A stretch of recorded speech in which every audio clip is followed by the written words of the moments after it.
What's up everybody, this is Ven, welcoming you to another MOC Spotlight where we take apart what you build. For today's episode we'll be going over Gigana, the Vorox Queen, created and posted to our message boards by Honoru LST. Now before we get started, let me remind you of my method of reviewing, which involves a point system that is based on 3 fundamental attributes: the overall appearance of the MOC, the build of the MOC itself, and the concept and ideas behind the MOC's creation. Each quality will mount up to 5 points, leading up to a final score that will be determined at the end of the episode. And please remember that this is all based on my opinion. So let's get this started. Alright, so what we have here appears to be some sort of hybrid, mixing some humanoid with some scorpion. Kind of reminds me of the Scorpion King. It's a very unique character design, and it's definitely what caught my attention immediately. The structure of the body certainly looks interesting, and I'd say it also looks pretty streamlined for the most part, as I did notice a couple of quirks that I think I would have done differently. First of all, I'm not really feeling these arms. To me, I don't know, they just seem a little too basic for the rest of this MOC. It doesn't really match the aesthetic, and one of the things that I like about this MOC is the way that the color scheme was executed. It's clear that the silver portions of the MOC are placed here as like armor over this primarily dark blue body, as if you had like dark blue skin and you wore silver clothes. That's kind of how I'm looking at this MOC. And then I noticed that here in the arms there's absolutely no blue. The blue is completely absent. It's just all black with silver armor over it, and it looks a little plain. And some of the other things that bugged me about this MOC were also some cases of inconsistencies. Like the silver parts of this MOC aren't really aesthetically consistent. There are some parts that look smooth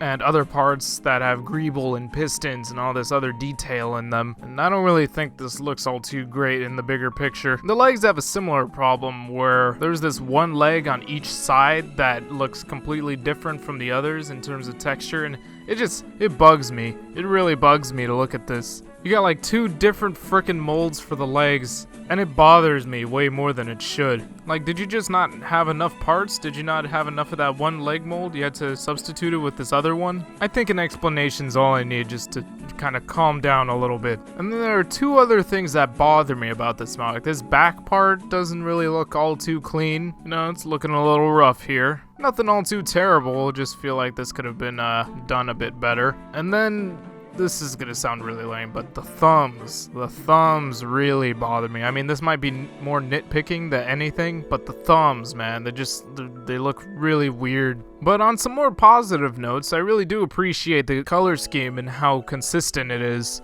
I also appreciate the creative head design and the creative tail design, because this actually looks pretty cool with the tubes coming up like that. It makes it look really solid. And overall, this MOC has a pretty nice shape. Like, it's got a nice distinct silhouette. So good stuff, good stuff. Now for this MOC, we also get a fairly complex build, which makes some creative usage of these Technic elements that you can kinda see, comprising the torso, the head, and the tail, which also utilizes a little bit of CCBS, just to make it look all smooth and stuff. It's also apparent that Gigana here is quite posable, having a wide range of motion in the arms, fingers, neck, all the legs. The torso is able to bend forward and back. I mean, that's pretty freaking cool.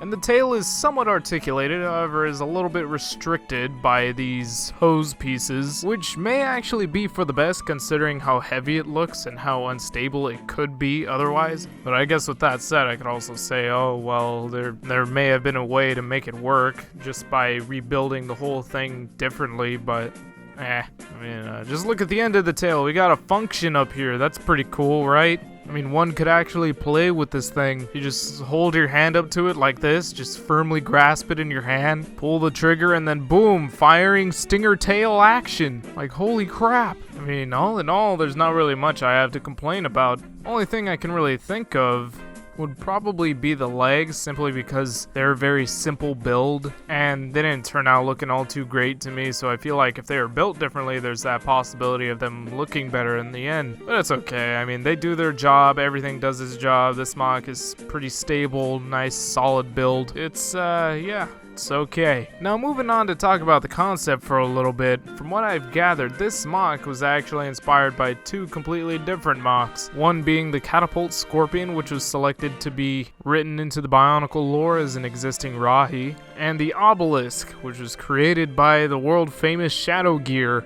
who I'm sure many of you already know of. Most of you made that clear to me in the comments and refused to stop bugging me about him. But anyways, keeping all that in mind, I could definitely see that this MOC carries some resemblances and aesthetical features to both of the MOCs. It carries over the idea of a play feature from the catapult scorpion, and the MOC itself actually looks like a scorpion. And then Obelisk looks to have inspired the humanoid aspect of the MOC along with the color scheme, and wow, I also kind of realized that I think this MOC would have looked a whole lot cooler if it actually had some sort of weapon. But anywho, what we get is basically just a blend of both builds in a case of the best of both worlds type of deal. And you know, I could totally see it, and I think I can safely say that the builder's goal was fairly well achieved, but I don't really feel all too fulfilled with this. Personally speaking, I think that there's still some work left to be done. Like, it's pretty decent looking, don't get me wrong, it doesn't look bad or anything, but I do see potential for it to be a whole lot better.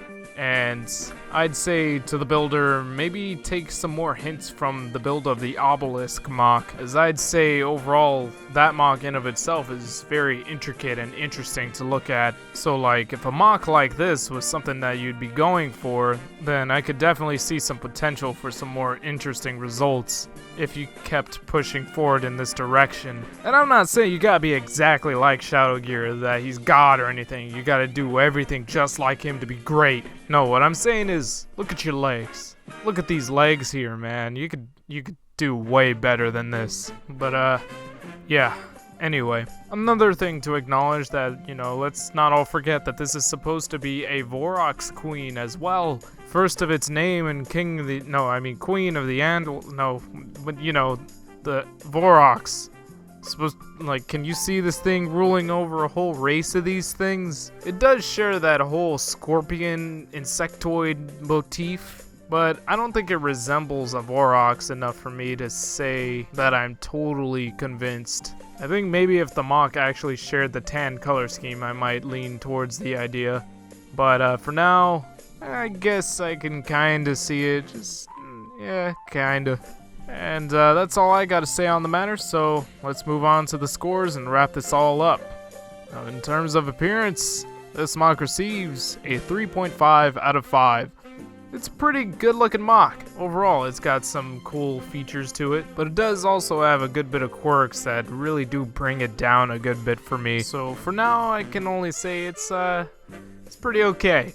In terms of the build, this MOC receives a 4.5 out of 5. I might not necessarily like how a couple of things look, but that aside, the MOC is built pretty well. There's some creative aspects to it that I like, and it even has a function that we don't really see all too often. I mean, it's not like a completely custom function or anything, but still, it's a neat to have incorporated into the build.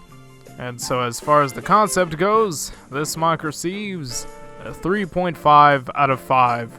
Because I think this MOC is passable as far as reaching its goals and everything, but I don't think I can say that it reaches those goals with flying colors. I do see some potential for a lot more to be had here, but the goal is clear, the influence is clear, and the creativity is fairly clear, so hey, it does its job. And with all that said, we are left with a final score, which adds up to 11.5 out of 15. Great job, Anaru LST. You got a pretty decent MOC here, but with a little bit of more work done, I do feel like you could have something potentially great. But for now, congratulations making it to the MOC Spotlight. I do hope to see more out of you, and I do hope to see more out of you viewers, so please visit the message boards at board.ttvpodcast.com. Check out the LEGO Creations category, where you are allowed to post your own LEGO creations for a very high chance of becoming featured on the MOC Spotlight in the future if I deem it creative and or interesting enough. So please take it into consideration. Thank you all for watching,